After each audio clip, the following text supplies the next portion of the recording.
Sandiwara Radio ini masih Anda dengarkan di channel YouTube Satria Collection. Jangan lupa tekan tombol like dan subscribe.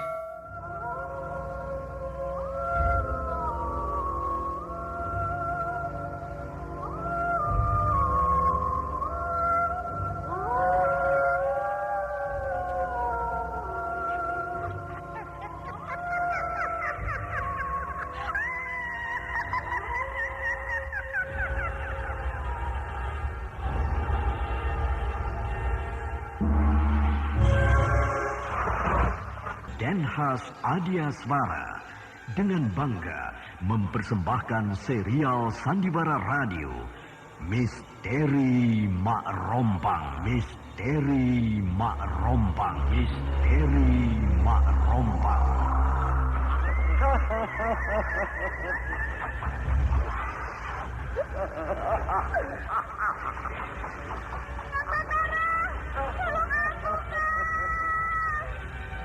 Cepat kemari Wulan. Mak Rompang, kisah bangkitnya kembali setiap 200 tahun. Seorang anak manusia yang dapat berganti wajah dan wujud. Terkadang menjadi seorang gadis cantik teramat cantik. Terkadang menjadi seorang nenek tua renta buruk rupa yang selalu menimbulkan prahara dan malapetaka mengerikan bagi umat manusia.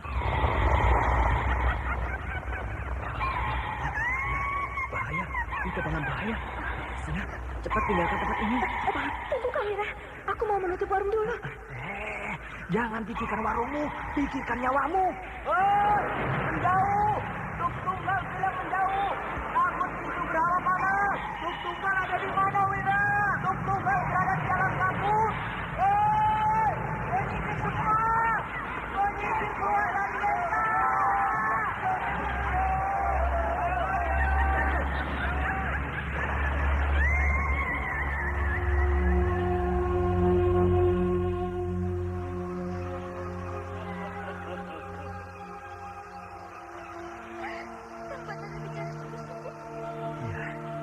Karena saya mencintaimu, Wulandari. Mak Rompang diselingi pula tawa ria penuh canda serta kisah cinta kasih yang penuh dengan liku-pilu kehidupan dari dua insan manusia.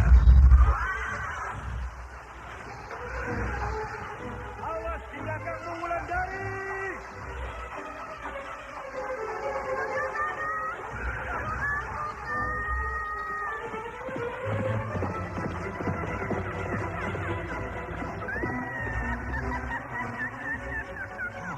Celaka, Wulandari dibawa lari Mak Rompang.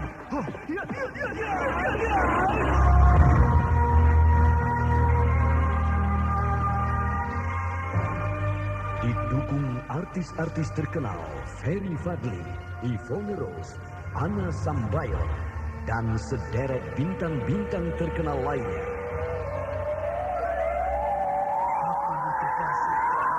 Baik, permintaanmu aku penuhi. Karena aku sudah hadir di dunia ini. Terima kasih, Mak Rompang. Ikutilah episode kelima, Penunggu Karang Bolong. Penunggu Karang Bolong. Penunggu Karang Bolong. Penunggu Karang Bolong.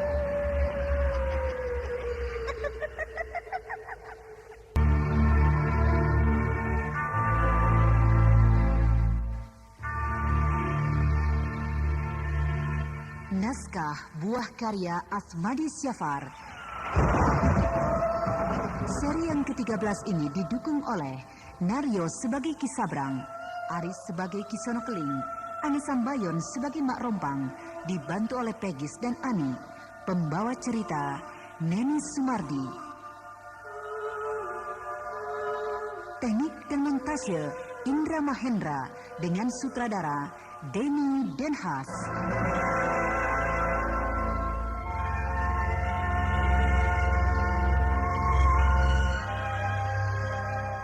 Pada kisah yang lalu diceritakan, Batara tampak gelisah.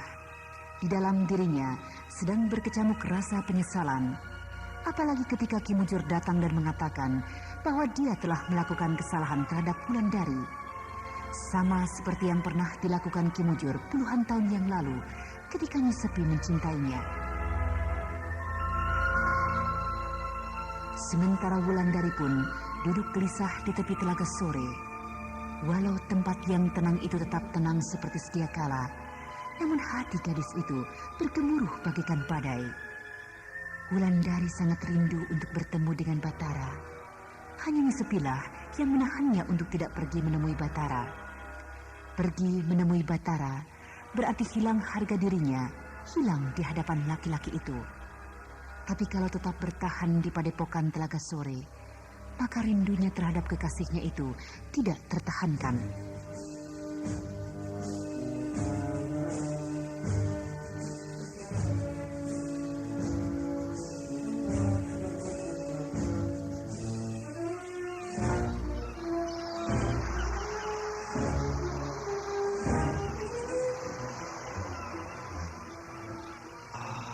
Apakah masih jauh Ki Sabrang? Sudah hampir sampai Ki Sono Keling. Di mana sebenarnya istana Ratu Kemuntung itu? Apakah Ki Sono Keling sudah letih? Belum. Sudah tidak ada lagi rumah nelayan di tepi pantai ini. Tapi belum juga kita sampai ke istana Nyai Kemuntung. Kalau Ki Sono Keling sudah letih, sebaiknya kita istirahat dulu di bawah pohon kelapa itu. Iya, baiklah. Aku sudah tidak tahan terkena terik matahari ini. Apalagi terkena angin laut yang terasa panas menerpa muka. Nah, Ki Sono Keling, di sini kita bisa duduk melepaskan lelah. Iya. Sebenarnya di mana istana Nyai Kemuntung itu, Ki Sabrang? Sudah dekat. Tapi kenapa Ki Sono Keling bertanya terus? Sudah 2 hari 2 malam kita berjalan. Belum juga sampai ke istana itu. Padahal kalau aku tanya, pasti dijawab sudah dekat atau sebentar lagi sampai. Iya, tapi sekarang benar-benar sudah dekat. Betul begitu. Aku tidak pernah bohong pada Ki Sono Keling. Tapi selama dalam perjalanan ini, kau selalu bohong. Kau selalu bilang sudah dekat. Maaf Ki Sono Keling. Bagiku ya memang dekat. Mungkin karena aku sudah sering datang ke istana itu. Sedangkan bagi Ki Sono Keling tentu sangat jauh. Karena Ki Sono Keling belum pernah datang ke istana itu. Ya, tapi kalau ditempuh perjalanan 2 hari 2 malam belum juga sampai, maka itu bukan dekat namanya Ki Sabrang, tapi jauh. Ya, tapi sekarang benar-benar sudah dekat. Betul. Kalau begitu, mari kita teruskan perjalanan kita. Apakah Ki Sono Keling sudah hilang letihnya? Ya, masih belum hilang. Tapi kalau memang sudah dekat, aku jadi semangat lagi. Ayo, kalau begitu. Ayo.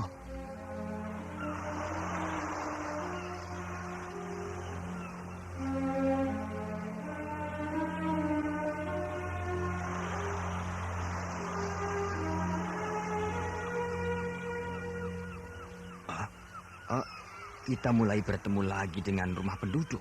Mana? Tidak ada rumah kan di sekitar sini? Iya. Tapi aku melihat 2 orang sedang berjalan ke arah kita. Mana? Itu. Oh iya. Ki Sono Keling mulai melihat orang-orang Mak Rompang. Tapi pakaiannya aneh, Ki Sabrang. Siapa? Kedua orang yang sedang berjalan ke arah kita itu. Oh ya? Sialan. Dia sudah bisa melihat orang-orang Mak Rompang. Sedangkan aku belum bisa. Jadi aku tidak tahu pakaian mereka itu seperti apa.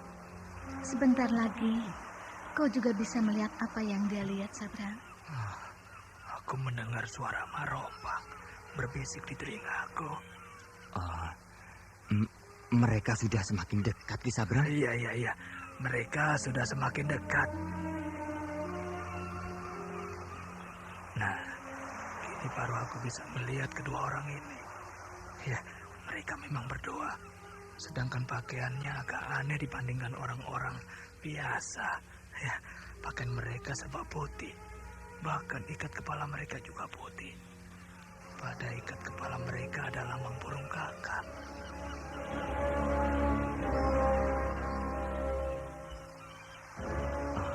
Kenapa mereka tidak menegur kita, Ki Sabrang? Ya, karena kita tidak mereka kenal.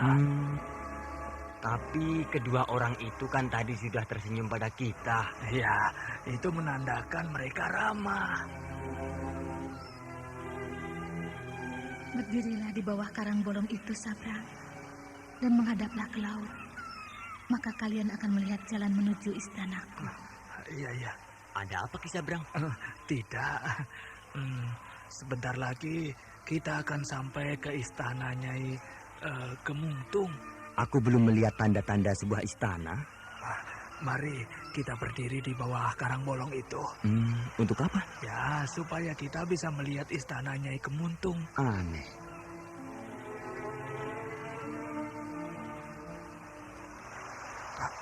Nah, berdiri di sini. Di sini? Iya. Mana istana itu? Ya, sebentar lagi akan tampak.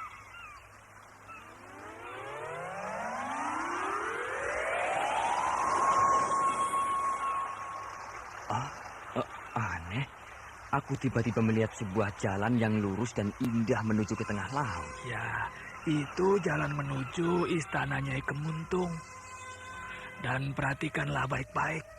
Di ujung jalan itu tampak berdiri sebuah istana yang indah. Iya. Wah, indah sekali. Istana kerajaan Singasari tidak semegah itu. Mari kita ke sana.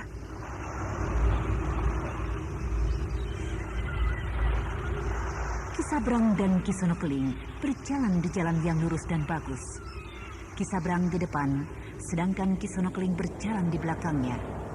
Keduanya diam tidak berkata-kata, seolah-olah terpukau dengan keindahan jalan yang sedang mereka tempuh. Jalan itu beralaskan batu pualam yang indah mengkilat. Sedangkan angin bertiup sepoi-sepoi menerpa muka mereka. Yang tidak habis pikir bagi Ki Sonokeling, kenapa tiba-tiba jalan itu ada? Kenapa di sepanjang tepi jalan itu tumbuh pohon kemboja yang sedang berbunga lebat? Sementara bunga-bunga kemboja itu gugur bagi hujan gerimis menyirami tubuh mereka berdua. Setelah agak lama menempuh jalan yang lurus dan indah, keduanya sampai di pintu gerbang istana. Dua prajurit bersenjatakan tombak mengawal pintu gerbang itu. Sandiwara radio ini masih Anda dengarkan di channel YouTube Satria Collection. Jangan lupa tekan tombol like dan subscribe. Maaf, Ki Sabrang. Siapakah ini? Dia tamu Nyai Kemuntung. Siapa namanya? Ki Sonokeling. Mana tanda dari Nyai Kemuntung? Lihat di lengan kirinya. Ada gambar kembang kamboja di lengan kiriku. Siapa yang menggambar ini? Ya, silakan masuk. Ya, terima kasih. Tunggu Ki Sabrang. Ada apa, Ki Sonokeling?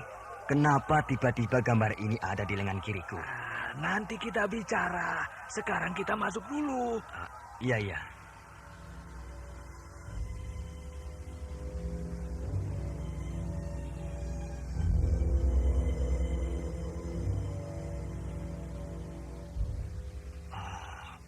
Ini ruangan apa ini? Kenapa, Ki Sonokeling? Ruangan sangat bagus. Aku belum pernah melihat ruangan istana sebagus ini. Ini ruang pertemuan Balai Rum. Iya. Dia tidak melihat bahwa ruangan ini sebenarnya menyeramkan. Ruangan ini pengap. Di mana-mana tampak asap kemenyan. Sedangkan di tiap-tiap dinding ada penjara yang dihuni oleh manusia-manusia yang sudah tinggal tengkorak. Iya, Ki Sabrang. Aku mau tanya. Iya. Siapa yang menggambarkan bunga kamboja ini di lengan kiriku? Aku. Kau, Ki Sabrang? Kapan? Ya, ketika Ki Sonokeling sedang tidur kemarin sore. Aku tidak pernah tertidur di dalam perjalanan ini. Pernah. Mungkin Ki Sonokeling lupa. Masa aku lupa? Dia tampak bingung. Tapi tidak apa-apa. Malah bagus. Supaya dia anggap aku adalah orang berilmu. Padahal yang menuliskan bunga kamboja itu di lengan kirinya adalah dua orang yang berpapasan di tepi pantai tadi. Hanya dia saja yang tidak sadar. Apa maksud gambar bunga kamboja ini?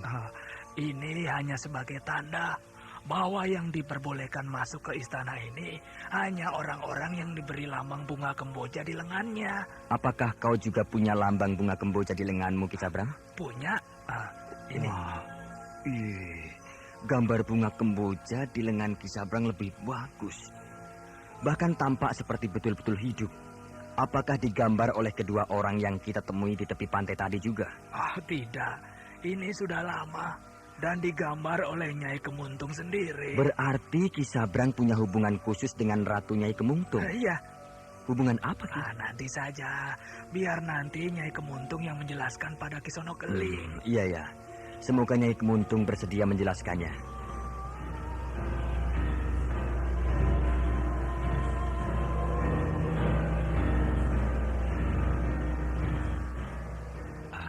Sekarang kita menunggu apa, Ki? Ya, menunggu Ratu Nyai Kemuntung. Di mana? Di sini.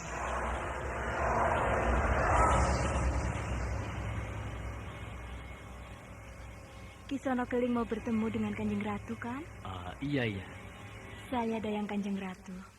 Kanjeng Ratu berpesan supaya Kisono Keling dan Ki Sabrang menunggu di sana. Iya.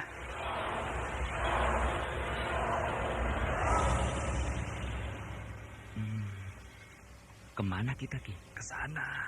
Ayo. Iya.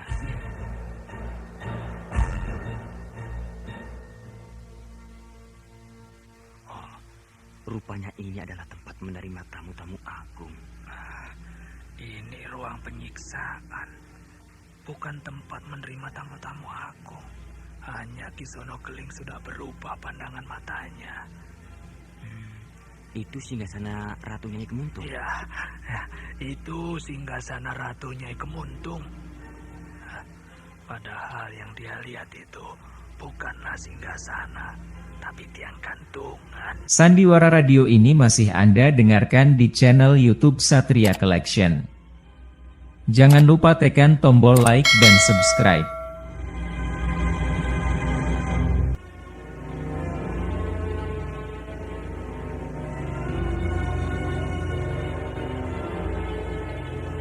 Mari Kisono Keling, kita duduk di lantai.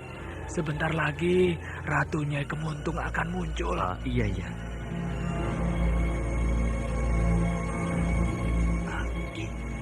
Kenapa tidak ada seorang prajurit pun di dalam istana ini? Ya, saya tidak tahu, Kisono Keling.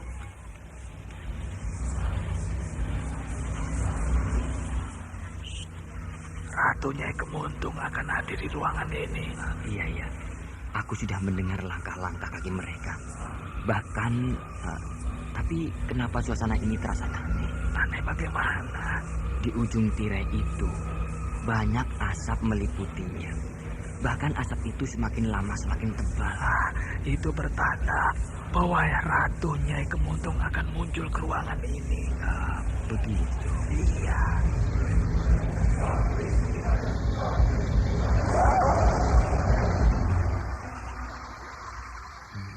Ini Ratu Nyai Kemuntung, Ki Sabrang? Iya.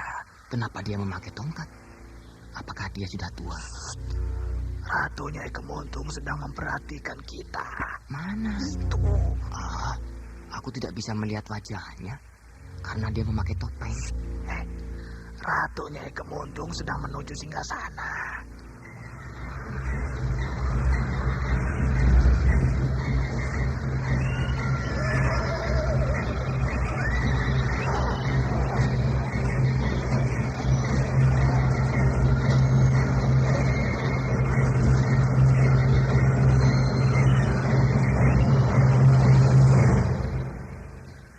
Apa tujuanmu kemari, Kisono Keling? Maaf, Kanjeng Ratu. Saya datang kemari pertama-tama untuk mengadakan kunjungan kehormatan, sekaligus memperkenalkan diri. Kau kan Panglima Perang Singasari yang bertugas untuk merebut Lubuk Kuntilin? Bukan merebut, Kanjeng Ratu, tapi ingin menyadarkan masyarakat bahwa kami datang ingin membebaskan mereka dari belenggu Raja Dharmasraya. Pandai kau bicara. Padahal tujuanmu untuk menguasai kerajaan Dharmasraya ini, bukan? Maaf, Kanjeng Ratu. Pesan Raja besar kami adalah untuk menjalin persahabatan dengan seluruh rakyat di sini. Lalu apa maksudmu yang sebenarnya datang ke istanaku ini, Sonokeling? Saya datang kemari ingin mengajak Kanjeng Ratu untuk bersama-sama menggempur Raja Dharmasraya. Yang lalim itu, Kanjeng Ratu. Bagus, bagus. Kau dan aku satu tujuan. Bahkan aku tidak suka dengan cecunguk-cecunguk yang membela raja itu. Aku harus membasminya sampai habis.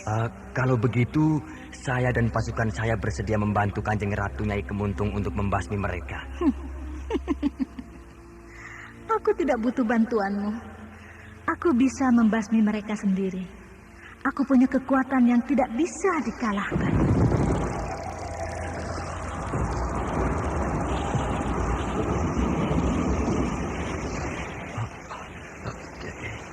Ki Sabrang, kenapa tiba-tiba terjadi gempa? Kanjeng Ratu Nyai Kemuntung marah. Marah pada siapa? Marah pada Kisono Keling. Sandiwara Radio ini masih Anda dengarkan di channel YouTube Satria Collection. Jangan lupa tekan tombol like dan subscribe.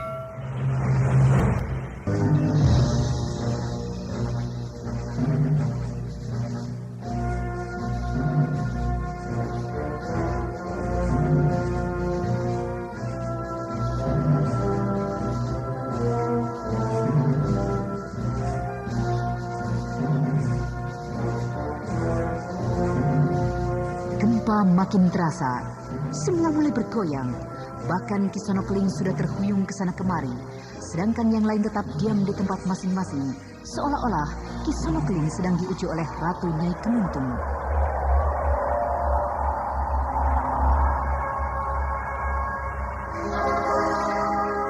Nah, saudara pendengar, bagaimanakah kelanjutan kisah ini?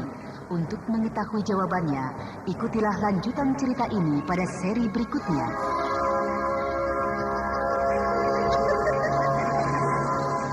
Demikianlah tadi serial Sandiwara Radio Misteri Mak Rompang episode kelima, Penunggu Karang Bolong, dipersembahkan oleh Denhas Adyaswara. Terima kasih atas perhatian Anda. Sampai jumpa.